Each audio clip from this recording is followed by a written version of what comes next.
Ça va être l'album du GOAT, ça va être le meilleur moment. Il a quitté sa femme, il est en train de se droguer, il est parti pour nous chier un classique. Ça va?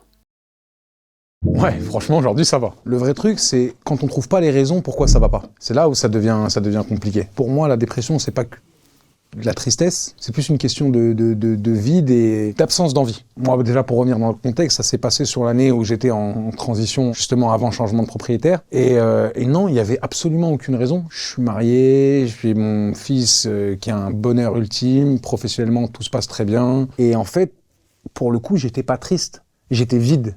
J'ai fait un truc un peu radical, c'est que je me suis enfermé dans une chambre pendant 21 jours, parce que c'est entre 21 et 40 jours les sevrages brutaux, tu vois. Et moi, j'avais besoin d'arrêter l'alcool, la cigarette, les drogues, tu vois. Donc je me suis enfermé chez moi pendant 21 jours. Moi, mon problème, c'était l'alcool, ça n'a jamais été le bédo ou quoi. Et en vrai, on a un alcoolisme latent de cité, duquel on se rend pas compte, tu vois, dans ce truc de vodka Red Bull cristalline. C'est vraiment quand t'essayes de te sevrer que tu te rends compte qu'il y a quelque chose qui va pas. Mais ça a été vraiment un truc où je voulais pas de téléphone et je voulais rester un peu comme au mitard chez moi. Je lisais pas mal de livres. J'ai beaucoup lu L'Alchimiste de Paulo Coelho, des livres religieux, mais pas... C'est plus pour me documenter, pour apprendre, ça m'intéresse, c'est quelque chose qui m'intéresse, la théologie en général. J'ai eu un éveil spirituel, j'ai eu d'autres choses qui se sont passées. Sur ça, j'ai toujours été petit à petit, étape par étape. J'ai perdu du poids étant beaucoup plus jeune parce que j'ai fait une sleeve, parce que j'étais arrivé à 198 kilos. Donc c'était vraiment du domaine du médical, c'était de la survie. Là. Et pourquoi je te dis ça? Parce que l'alcool, justement, que j'ai découvert après, en ayant un corps à peu près normal et en sortant, en pouvant profiter de mon succès, etc., a fait que, en latence, ça a été aussi une descente aux enfers et j'ai repris énormément de poids. Et la dernière perte de poids que j'ai faite, j'ai voulu la faire vraiment naturellement, parce que le vrai truc que j'ai compris, c'est que plutôt que de regarder sa perte de poids en globalité, je pense qu'il faut vraiment y aller petit à petit. Et moi, je regardais kilo par kilo, semaine par semaine, effort par effort, plutôt que de me dire « Ah, je vais me buter, je vais faire ça, je vais y aller à fond ». Et après, c'est le meilleur moyen, je pense, de tout lâcher. Donc c'est vraiment une nouvelle doctrine que j'ai appris petit à petit, étape par étape, et tout va bien. J'ai toujours été un leader dans mon groupe, j'ai toujours été un moteur. C'est-à-dire que j'ai toujours été celui « Venez les gars, on va faire ça ». J'ai toujours été habité par des choses, etc.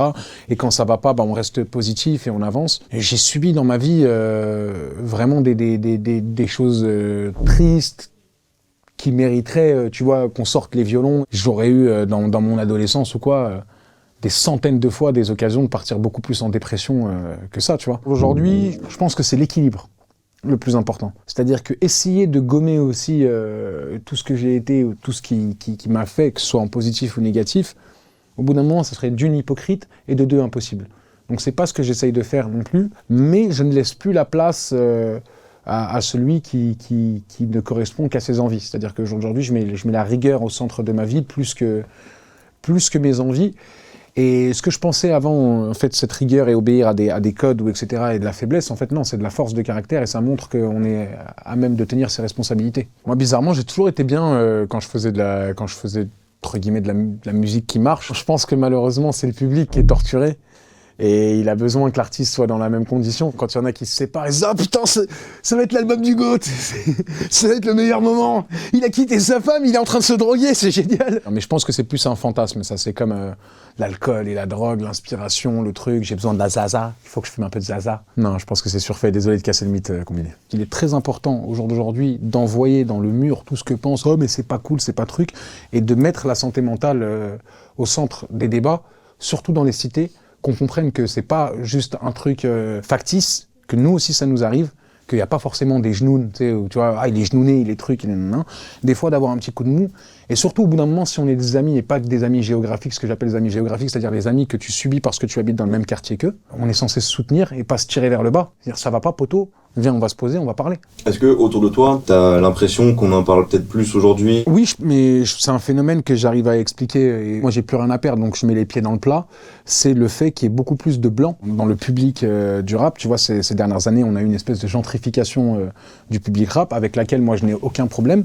Et donc, comme c'est des problèmes sociétals qui sont beaucoup plus abordés chez les classes moyennes, blanches, etc., je trouve que c'est bien, justement. Si on peut parler de ces problèmes-là qui existent réellement, je trouve que c'est cool. Parce que beaucoup dans nos quartiers, on a vu beaucoup de jeunes devenir vieux et devenir fous. Et on les a laissés à l'abandon comme ça, alors que peut-être qu'il y aurait eu des solutions. Tout le monde a le droit à la tristesse, Tout le monde a le droit à avoir des sentiments négatifs en soi. C'est-à-dire que des fois, il y a des gens qui disent « Ouais, mais toi, t'attends, ça va, t'es bien. » Ou qui vont dire « Ouais, mais ces petits riches, là, ils ont des problèmes de riches. » Mais non, non, non, non, non. Chacun est touché par des choses différentes, à des échelles différentes. Et c'est en même temps ça la beauté et la complexité de l'être humain. C'est que peu importe, personne n'a le droit au bonheur total ou au malheur total. La vie est toujours composée de sentiments divers et variés. S'il y a un message que je pourrais faire passer, c'est bateau de ouf, on dirait un truc de K-pop coréen, mais vraiment garder espoir, c'est super important. Kulmini, Kulmini, Kulmini.